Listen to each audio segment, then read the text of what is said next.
இதோ உங்களை தேடி முதன்முறையாக வசீகரமான தொழில்நுட்பம் மற்றும் அதிவேகமான செயல்திறனுடன் UFX மொபைல் மெல்லிய தோற்றத்துடன் முற்றிலும் சிறப்பாக எல்லோருக்கும் எளிதாக UFX மொபைல் உங்கள் நவீன தலைமுறைக்கான mobile UFX Mobiles make your move. For the very first time coming your way is an irresistible combination of speed, style and technology.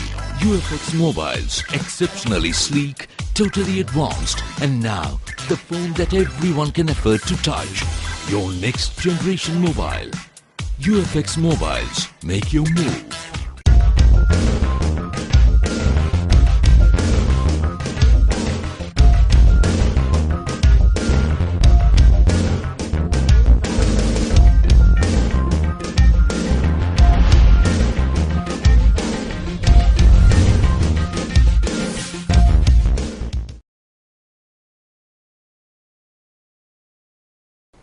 வணக்கம்.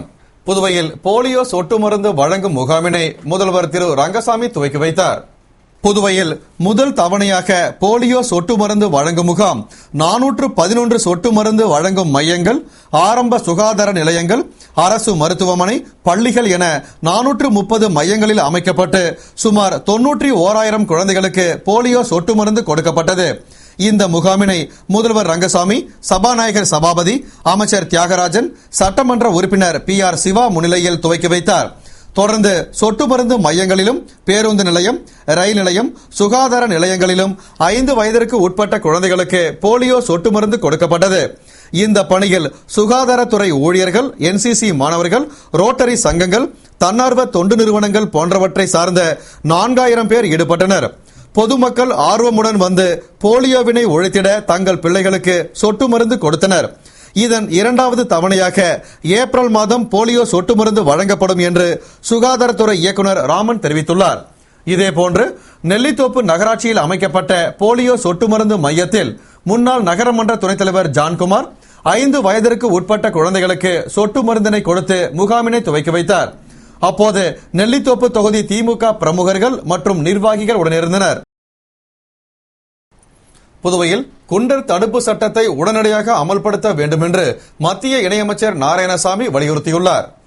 இது தொடர்பாக மத்திய இணையமைச்சர் நாராயணசாமி கூறுகையில், புதுவையில் தொடர்ந்து கொலை, கொள்ளை, செயின் பறிப்பு, வீடு புகுந்து திருடுதல் போன்ற சம்பவங்கள் நடந்து கொண்டிருப்பதால் மக்களுக்கு எவ்வித பாதுகாப்பும் இல்லாத நிலை ஏற்பட்டுள்ளதாகவும், மேலும் சட்டம் ஒழுங்கு சீர்குலைந்துள்ளதாகவும், ரவுடிகள் சிறையில் இருந்து கொண்டும் ஜாமீனில் வெளியே வந்தும் மாமூல் கேட்டு மிரட்டி வருவதால் உடனடி நடவடிக்கை எடுக்கும்படி ஆளுநர் மற்றும் காவல்துறை தலைவரை சந்தித்து கேட்டுக்கொண்டோம் மற்றும் குண்டர் தடுப்பு சட்டத்தை அமல்படுத்த வலியுறுத்தினோம். ஆனால் ரவுடிகள் மீது குண்டர் தடுப்பு சட்டத்தின் கீழ் நடவடிக்கை எடுப்பது தொடர்பான காவல்துறை பரிந்துரை செய்த கோப்பு முதல்வரின் ஒப்புதல் பெறாத காரணத்தால் குற்றவாளிகளும் ரவுடிகளும் சுதந்திரமாக உலா வருகின்றனர். எனவே வன்முறையை கட்டுப்படுத்த வேண்டுமென்றால் உடனடியாக குண்டர் தடுப்பு சட்டத்தை அமுல்படுத்த வேண்டும் என்று வலியுறுத்தி கூறினார். ஏனாம் கலவரம் சம்பவம் தொடர்பாக நேரடியாக விசாரிக்குமாறு CID SP ரவீந்திரனுக்கு IG சர்மா உத்தரவிட்டுள்ளார். இது தொடர்பாக IG சர்மா கூறுகையில், ஏனாம் கலவரம் சம்பவத்தில் தனியார் கம்பெனி அதிகாரி கொலை செய்யப்பட்ட வழக்கு CID பிரிவிற்கு மாற்றம் செய்யப்பட்டுள்ளதாகவும், இது தொடர்பாக ஏற்கனவே ஏனாம் காவல் நிலையத்தில் 4 வழக்குகள் பதிவு செய்யப்பட்டுள்ளதாகவும், இதுவரை 30 பேரை ஏனாம் போலீசார் கைது செய்துள்ள நிலையில் இந்த வழக்கை CID SP ரவீந்திரன் நேரடியாக விசாரணை நடத்தி அறிக்கை தாக்கல் செய்யும்படி நான் உத்தரவிட்டுள்ளதால் SP ரவீந்திரன் தலைமையிலான CID குழுவினர் நாளை திங்கட்கிழமை ஏனாம் புறப்பட்டு செல்கிறார்கள் என்றும், இதேபோன்று கடந்த சில நாட்களுக்கு முன்பு ஏனாம் காவல் நிலையத்தில் கைதி இறந்த சம்பவத்தில் சப் இன்ஸ்பெக்டர் சுரேஷ் பாபு உள்பட 6 பேர் மீது CID போலீசார் வழக்கு பதிவு செய்துள்ளதால் இந்த வழக்கில் குற்றவாளிகளை கைது செய்ய CID இன்ஸ்பெக்டர் சுந்தரமூர்த்தி தலைமையிலான போலீசார் ஏனாம் புறப்பட்டு செல்கிறார்கள் என்று கூறினார்.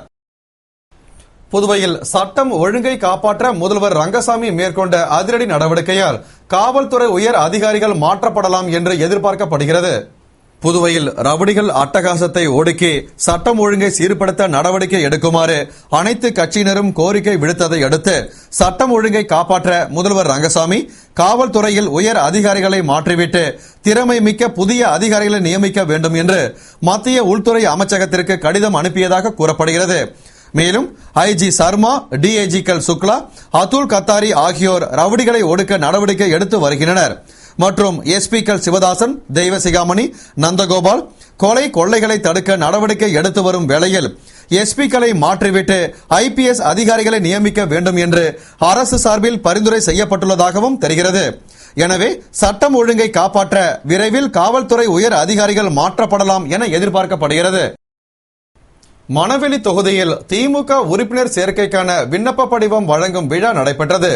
இதில் கலந்து கொண்ட ஏம்பலம் தொகுதி செயலாளர் திரு ஏம்பலம் செல்வம் விண்ணப்ப படிவங்களை வழங்கினார். புதுவையில் திமுகவில் புதிய உறுப்பினர்களை சேர்க்கவும் பழைய உறுப்பினர்களை புதுப்பிக்கவும் விண்ணப்ப படிவம் வழங்கப்பட்டு வருகிறது. அதன்படி மணவெளி தொகுதியில் திமுக உறுப்பினர் சேர்க்கைக்கான விண்ணப்ப படிவம் வழங்கும் விழா நடைபெற்றது.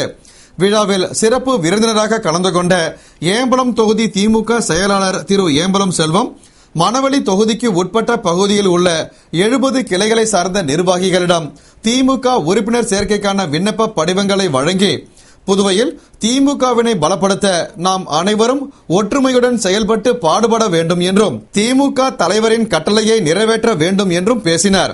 விழாவில் மாநில தொண்டரணி துணை அமைப்பாளர் விஜி லோகு, பொதுக்குழு உறுப்பினர் மல்லிகா மாயகிருஷ்ணன், கிளை கழக செயலாளர்கள் சக்திவேல், வீரசெல்வம், தட்சிணாமூர்த்தி, புதுக்குப்பம் சேரன், செல்லக்கண்ணு, வீரசிங்கு, சிவராஜ், நல்லவாடு வீரபத்திரன், டிஎன் பாளையம் ரவி, கொருக்குமேடு வெங்கடேசன், கோபி, தவளக்குப்பம் ராமலிங்கம், பூரணாக்குப்பம் ராஜி, ராஜகுரு, கும்பா, நோனாங்குப்பம் ராஜு, வீரப்பன், மகாலிங்கம், தண்டபாணி உள்பட பலர் கலந்து கொண்டு உறுப்பினர் சேர்க்கைக்கான விண்ணப்ப படிவங்களை வாங்கி சென்றனர். அரியாங்குப்பம் அரசு நடுநிலை பள்ளியில் நடைபெற்ற முப்பெரும் விழாவில் மத்திய இணையமைச்சர் நாராயணசாமி சிறப்பு விருந்தினராக கலந்து கொண்டு ஒழுக்கத்துடன் வாழ்ந்தால் மாணவர்கள் எதையும் சாதிக்கலாம் என்று பேசினார்.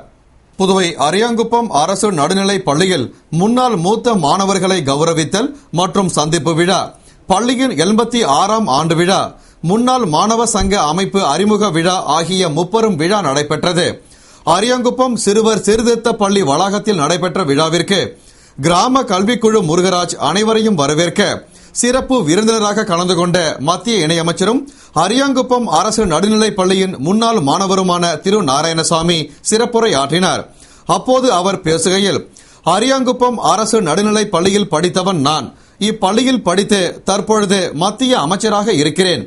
மாணவர்கள் படிக்கும் வயதில் எந்த ஒரு தீய பழக்கத்திற்கும் அடிமையாகாமல் ஒழுக்கத்துடன் படித்தால் சாதனைகள் பலவற்றினை செய்ய முடியும். தோல்வி எப்போதும் நிலையல்ல, அது வெற்றிப்படியை ஏற உதவும். 1925ஆம் ஆண்டு தொடங்கப்பட்ட வரலாற்று சிறப்புமிக்க இப்பள்ளியில் நானும் படித்தேன் என்பதை நினைத்து பெருமைப்படுகிறேன். இப்பள்ளி மாணவர்கள் கேட்டதற்கு இணங்க ஒரு சில கோரிக்கைகள் எனது எம்பி நிதியில் இருந்து நிறைவேற்றப்பட உள்ளது. அதன் மூலம் இப்பள்ளி மேலும் சிறப்பு பெறும் என்பதில் ஐயமில்லை என்று பேசினார். முன்னதாக மாணவர்களின் கைவினை கண்காட்சியினை பார்வையிட்ட மத்திய இணையமைச்சர் நாராயணசாமி கண்காட்சியில் கலந்து கொண்டு கைவினைகளை வெளிப்படுத்திய மாணவர்களை வெகுவாக பாராட்டினார். விழாவில் முன்னாள் மூத்த மாணவர்களை மத்திய இணையமைச்சர் திரு நாராயணசாமி கௌரவப்படுத்தி நினைவு பரிசு கொடுத்து வாழ்த்தினார். விழாவில் முன்னாள் மாணவர்களாக முன்னாள் பிப்டி தலைவர் விநாயகமூர்த்தி, முன்னாள் சட்டமன்ற உறுப்பினர் ஜெயமூர்த்தி, முன்னாள் அரியாங்குப்பம் கொம்யூன் பஞ்சாயத்து தலைவர் ஆனந்தன், காவலர் பொதுநல இயக்க பொது செயலாளர் கணேசன் உள்பட பலர் கலந்து கொண்டனர். விழாவின் நிறைவில் மாணவர்களின் கலை நிகழ்ச்சி நடைபெற்றது.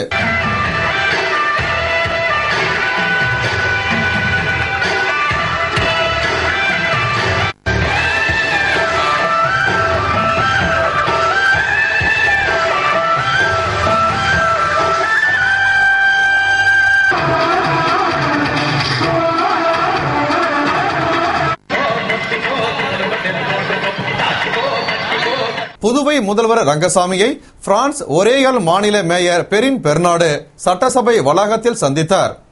பிரான்ஸ் ஒரேயால் மாநிலத்தில் நிறுவப்பட்ட காந்தியடிகள் சிலையை சுற்றுலாத்துறை அமைச்சர் ராஜவேலு கடந்த சில தினங்களுக்கு முன்பு திறந்து வைத்ததற்கு நன்றி தெரிவிக்கும் வகையில் ஒரேயால் மாநில மேயர் மேரின் பெர்னாடு, அவரது மனைவி மோரின் டொமினிக், முன்னாள் மேயர் வட்டாலியர் ஜோசப், ஒரேயால் பஞ்சாயத்து செயலாளர் வட்டாலியர் டொமினிக் ஆகியோர் புதுவை வந்து சட்டசபை வளாகத்தில் முதல்வர் ரங்கசாமி மற்றும் சுற்றுலாத்துறை அமைச்சர் ராஜவேலுவை சந்தித்து நன்றியை தெரிவித்துக் கொண்டனர். அவர்களிடம் முதல்வர் ரங்கசாமி புதுவையின் சுற்றுலாத்துறையை மேம்படுத்தவும் பிரான்ஸ் நாட்டின் கலாச்சார சின்னமான புதுவையின் வளர்ச்சிக்கும் புதுவை அரசு செயல்பட்டுக் கொண்டிருப்பதாக தெரிவித்தார். பின்னர் பிரான்ஸ் மேயர் முதல்வரையும் சுற்றுலாத்துறை அமைச்சரையும் பிரான்ஸ் நாட்டிற்கு வருமாறு அழைப்பு விடுத்தார். இத்துடன் செய்திகள் நிறைவடைந்தன. வணக்கம்.